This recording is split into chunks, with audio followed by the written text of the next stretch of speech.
আসসালামু আলাইকুম ভিউয়ার্স। সম্প্রতি জেলা প্রশাসকের কার্যালয়ে একটি নিয়োগ বিজ্ঞপ্তি প্রকাশিত হয়েছে। সাধারণত জেলা প্রশাসক কার্যালয়টি আপনারা অনেকেই ডিসি অফিস হিসাবে পরিচিত আছেন। তো আজকের ভিডিওতে আমি এই নিয়োগ বিজ্ঞপ্তি নিয়ে বিস্তারিত আলোচনা করব। আপনারা দেখতে পাচ্ছেন অনেকগুলো পদে কিন্তু আপনারা এসএসসি এবং জেএসসি পাসের মাধ্যমে এই সকল পদের জন্য আবেদন করতে পারবেন। এই নিয়োগ বিজ্ঞপ্তির সকল পদের জন্য কী শিক্ষাগত যোগ্যতা সহ কী শূন্য পদের সংখ্যা এবং বেতন স্কেল নির্ধারণ করা হয়েছে তা আপনাদেরকে বিস্তারিত জানানোর চেষ্টা করব। ভিউয়ার্স, মূল ভিডিওটা শুরু করার আগে আপনাদের কাছে আমার একটি রিকোয়েস্ট থাকবে, যারা এখন আমার চ্যানেলটি সাবস্ক্রাইব করেননি তারা অবশ্যই আমার চ্যানেলটি সাবস্ক্রাইব করে রাখবেন, কারণ আমি নিত্য নতুন সরকারি এবং বেসরকারি চাকরি নিয়ে বিভিন্ন আপডেট ভিডিও আপলোড করে থাকি। চলুন বন্ধুরা, মূল ভিডিওটা শুরু করা যাক। ভিউয়ার্স, দেখতে পাচ্ছেন 10 নভেম্বর 2022 ইংরেজিতে এই নিয়োগ বিজ্ঞপ্তিটি প্রকাশিত হয়েছে। ভূমি মন্ত্রণালয়, মাঠ প্রশাসন 1 অধিশাখার 18 তারিখ 9 মার্চ 2022 ইংরেজি তারিখের একটি স্মারকের প্রদত্ত ছাড়পত্রের পরিপ্রেক্ষিতে জেলা প্রশাসকের কার্যালয় পাবনার রাজস্ব প্রশাসনের অধীনে নিম্নবর্ণিত শূন্যপদসমূহ অস্থায়ী ভিত্তিতে নিয়োগের মাধ্যমে পূরণের নিমিত্তে পাবনা জেলার স্থায়ী বাসিন্দাগণের নিকট হতে নিম্নবর্ণিত সত্ত্বে অনলাইনে আবেদনপত্র আহ্বান করা যাচ্ছে। অনলাইন ব্যতীত কোনো আবেদন গ্রহণ করা হবে না।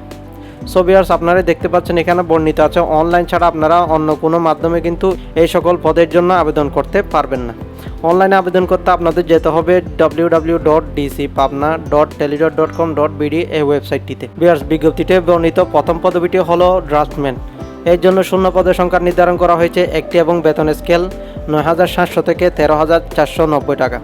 শিক্ষাগত যোগ্যতা কোনো স্বীকৃত বোর্ড হতে অনন্য দ্বিতীয় বিভাগ বা সমমানের জিপিএস বা সমমানের পরীক্ষায় উত্তীর্ণ। এছাড়া কোনো স্বীকৃত কারিগরি শিক্ষা বোর্ড কর্তৃক অনুমোদিত প্রতিষ্ঠান হতে অনন্য 6 মাসের সিভিল ড্রাফটিং বিষয়ে ট্রেড কোর্স সনদপ্রাপ্ত থাকতে হবে।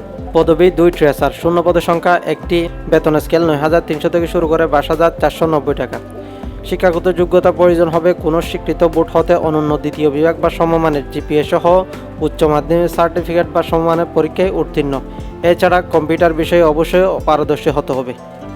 পদবি 3 অফিস সহকারী কাম কম্পিউটার মুদ্রাক্ষরিক। এই পদের জন্য শূন্য পদের সংখ্যা 13টি, বেতন স্কেল 9,300 থেকে শুরু করে 22,490 টাকা।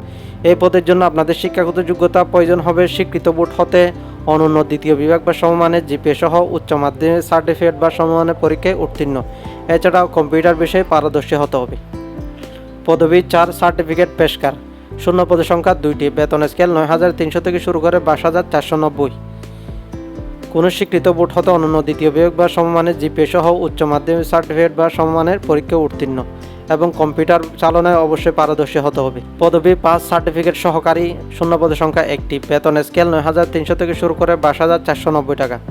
স্বীকৃত বোর্ড হতে অনন্য দ্বিতীয় বিভাগ বা সমমানের জিপিএ সহ উচ্চ মাধ্যমিক সার্টিফিকেট থাকতে হবে এবং এই ক্ষেত্রেও কিন্তু কম্পিউটার পরিচালনায় পারদর্শী হতে হবে এবং টাইপিং স্পিড বাংলায় 20 ও ইংরেজিতে 20 শব্দের গতিসম্পন্ন হতে হবে। পদবি 6 ক্রেডিট চেকিং কাম সায়রাত সহকারী। শূন্য পদের সংখ্যা 4টি।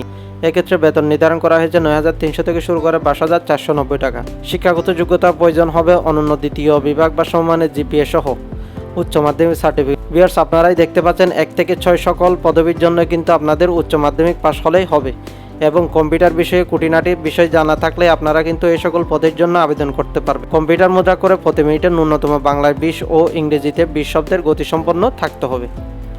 পদবি মিউটেশন কাম সার্টিফিকেট সহকারী। শূন্য পদের সংখ্যা 8টি এবং বেতন স্কেল 9,300 থেকে শুরু করে 22,490 টাকা।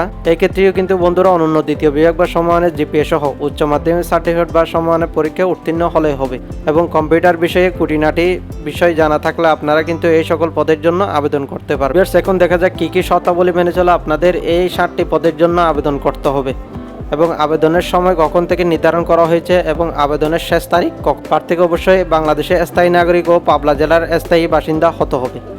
আপনারা দেখতে পাচ্ছেন শুধুমাত্র পাবনা জেলার স্থায়ী বাসিন্দারা কিন্তু এই নিয়োগ বিজ্ঞপ্তির জন্য আবেদন করতে পারবেন। এছাড়া বিবাহিত মহিলা প্রার্থীদের ক্ষেত্রে স্বামীর স্থায়ী ঠিকানা উল্লেখ করতে হবে। অনলাইনে আবেদনপত্র পূরণ ও দাখিল করার নিয়মাবলী হলো আপনাদেরকে অনলাইনে আবেদন করতে যেতে হবে www.dcpabna.telidoc.com.bd এই ওয়েবসাইটটিতে। এই ওয়েবসাইটটিতে অনলাইনে আবেদনপত্র পূরণ ও পরীক্ষার ফি জমা দানের তারিখ সময় শুরু হবে 14 তারিখ 11 মার্চ 2022 ইংরেজি সকাল 10টা হতে 8 তারিখ 12 মার্চ 2022 ইংরেজি বিকাল 5টা পর্যন্ত। এই নির্দিষ্ট সময়ের মধ্যে কিন্তু আপনাদের সকল পদের জন্য আবেদন নিশ্চিত করতে হবে। ভিউয়ার্স, এছাড়া এই নিয়োগ বিজ্ঞপ্তিতে আরও বিভিন্ন ধরনের শর্তাবলী এবং কিছু দিক নির্দেশনা দেওয়া আছে। আবেদনের পূর্বে অবশ্যই আপনারা এই নিয়োগ বিজ্ঞপ্তিটি নিজ দায়িত্বে সম্পূর্ণ পড়ে নেবেন এবং দেখে নেবেন কী আরও বিভিন্ন ধরনের তথ্যাবলী দেওয়া আছে। এই নিয়োগ বিজ্ঞপ্তিটা আপনারা পেয়ে যাবেন www.dcpabna.com.bd এই ওয়েবসাইটটিতে। সো ভিউয়ার্স, এই ছিল আজকের ভিডিওটি। আমার ভিডিওটি ভালো লেগে থাকলে অবশ্যই একটি লাইক দিতে ভুলবেন না এবং বিভিন্ন ধরনের সরকারি এবং বেসরকারি নিয়োগ বিজ্ঞপ্তি সহ সমসাময়িক চাকরির খবর পেতে অবশ্যই আমার চ্যানেলটি সাবস্ক্রাইব করে রাখবেন। ধন্যবাদ।